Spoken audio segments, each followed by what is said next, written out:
இலங்கையிலே வாழுகின்ற உலகெங்கும் வாழுகின்ற அன்பார்ந்த தமிழ் பேசும் உறவுகளுக்கு வணக்கம். எல்லாரும் சுகமாக இருப்பீர்கள், நாங்களும் சுகமாக இருக்கின்றோம்.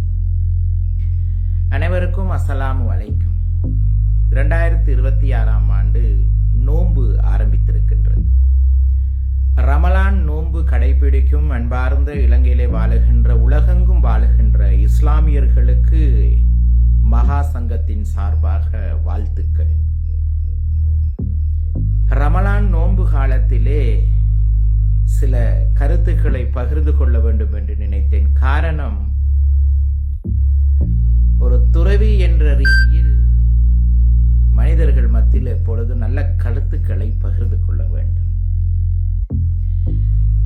முஹம்மது நபி அவர்கள் இந்த உலகத்திலே இறை தூதுவராக, ஒரு சாதாரண மனிதனாக இந்த உலகத்திலே மக்களோடு மக்களாக இருந்து இறைவனுடைய வார்த்தைகளை இந்த உலகத்திற்கு போதித்தார். அந்த போதனைகளை கேட்டு, அந்த தர்மத்தை கேட்டு, அந்த தர்மத்தை ஞாபகத்தில் வைத்து அதன் பிறகு வாழ்க்கையில் செயல்படுத்தி கொண்டிருக்கக்கூடிய இஸ்லாமியர்கள். ரமலான் நோன்பு என்றால் என்ன என்பதை முதலாவது புரிந்து கொள்ள வேண்டும். இறைவன் சாதாரண மனிதர்களிடத்திலே எதிர்பார்க்கின்றது அன்பு, இரக்க குணம், ஒற்றுமை, சமாதானம், மற்றவர்களை புரிந்து கொண்டு வாழ வேண்டும், மற்றவர்களுடைய கஷ்டங்களை புரிந்து கொள்ள வேண்டும், இன்னொரு மனிதனுடைய பசியை உணர வேண்டும், இன்னொரு மனிதனுடைய துன்பங்களை உணர்ந்து கொள்ள வேண்டும். அதேபோல் இந்த 2026ஆம் ஆண்டு நோன்பு பிடிக்கும் அன்பார்ந்த உறவுகளே, இந்த நோன்பு காலங்களிலே நீங்கள் புரிந்து கொள்ள வேண்டிய நிறைய விடயங்கள் இருக்கின்றது. அதை முஹம்மது நபி அவர்கள் போதித்திருக்கின்றார்கள். எப்படி உங்களுடைய வாழ்க்கையிலே உங்களுக்கு ஏற்படும் துக்கம், துயரம், பசி, வேதனைகள், கவலைகள், இது எல்லாம் இன்னொரு மனிதனுக்கும் இருக்கின்றது. உங்களை உதாரண வைத்து இந்த உலகத்திலே நீங்கள் வாழ வேண்டும் என்றுதான் முஹம்மது நபி அவர்கள் சொல்லுகின்றார்கள். கடுகளவு கூட மற்றவர்களை அவமதிக்காதீர்கள், அவமரியாதை செய்யாதீர்கள்.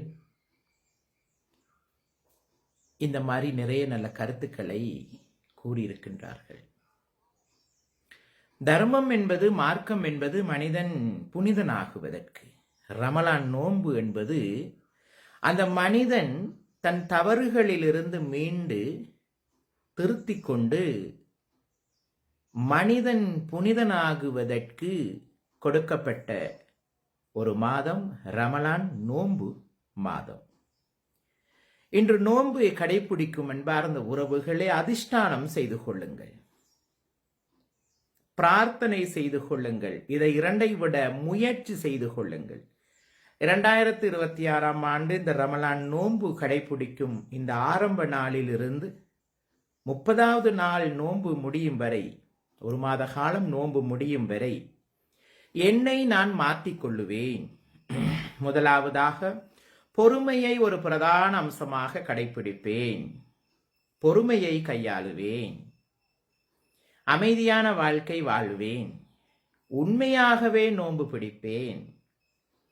மற்றவர்களை புரிந்து கொண்டு நோன்பு கடைபிடிப்பேன். இந்த நோன்பு காலத்திலே என்னுடைய தவறுகளை நான் திருத்திக் கொள்ளுவேன். பொய் சொல்லுவது, முக்கியமாக பொய்.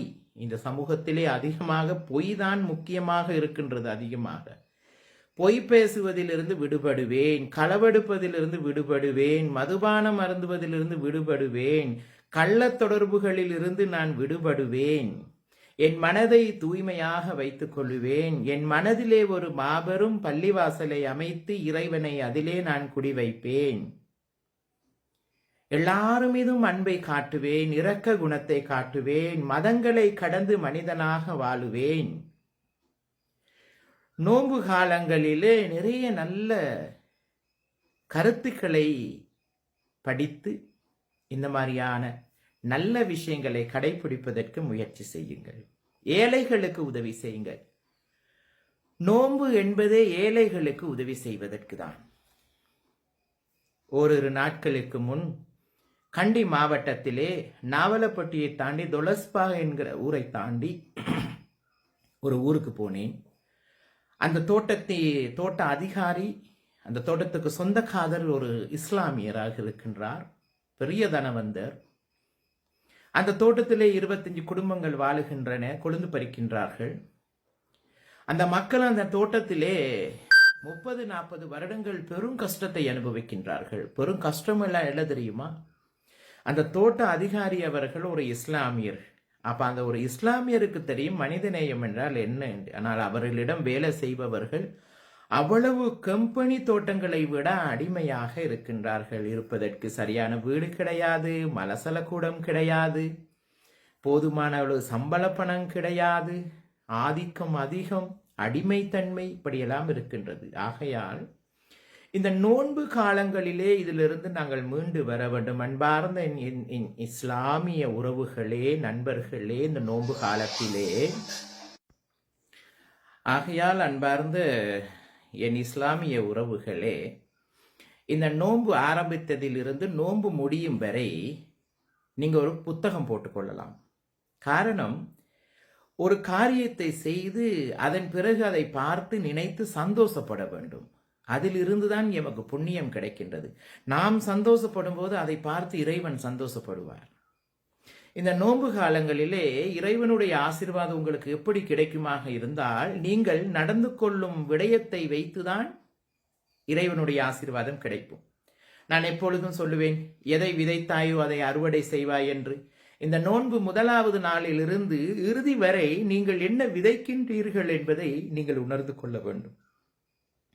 மிகவும் பொறுமையாக காதிலே கேட்கும் வார்த்தைகள் மிக நன்மையான தூய்மையான வார்த்தைகளை கேட்பதற்கு முயற்சி செய்யுங்கள்.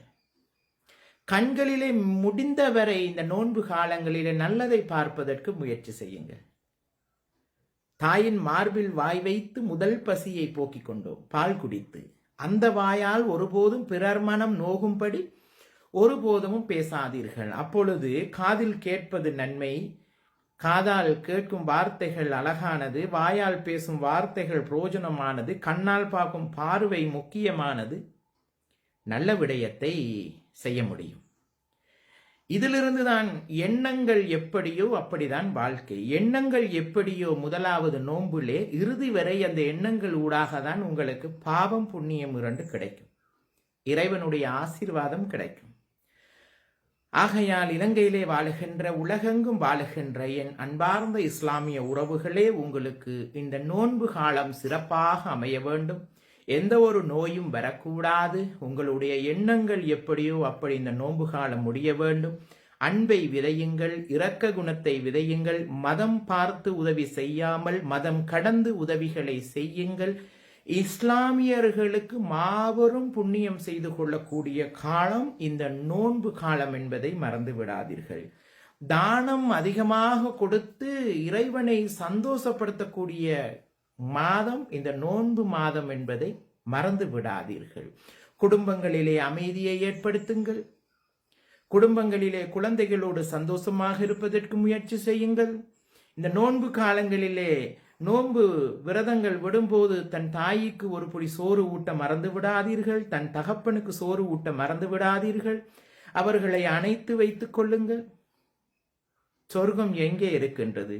தன் தாயின் திருப்பாதத்தில் என்று குர்ஆன் அழகாக சொல்லுகின்றது. இறைவன் அதை தான் எதிர்பார்க்கின்றார். உலகத்திலே இஸ்லாமியர்களுக்கு அதிகமாக புண்ணியம் செய்து கொண்டு தன் வாழ்க்கையில் உள்ள பிழைகளை, பிரச்சனைகளை திருத்திக் கொண்டு ஒரு மனிதன் புனிதனாக வாழ்வதற்கு இந்த ரமலான் நோன்பு என்பதை மறந்து விடாதீர்கள். உங்கள் கருத்துக்களையும் எழுதுங்கள், இதை பகிர்ந்து கொள்ளுங்கள். இலங்கை தாயகத்திலே ஒரு துறவியாக மதம் கடந்து மனிதனாக வாழக்கூடிய பொகவந்தலாவ ராகுல தேரர் உங்களுடைய நண்பன் கொடுக்கும் வார்த்தைகள் சுத்தவு குர்ஆன் மூலமாக இருந்து. நன்றி. மீண்டும் சந்திப்போம்.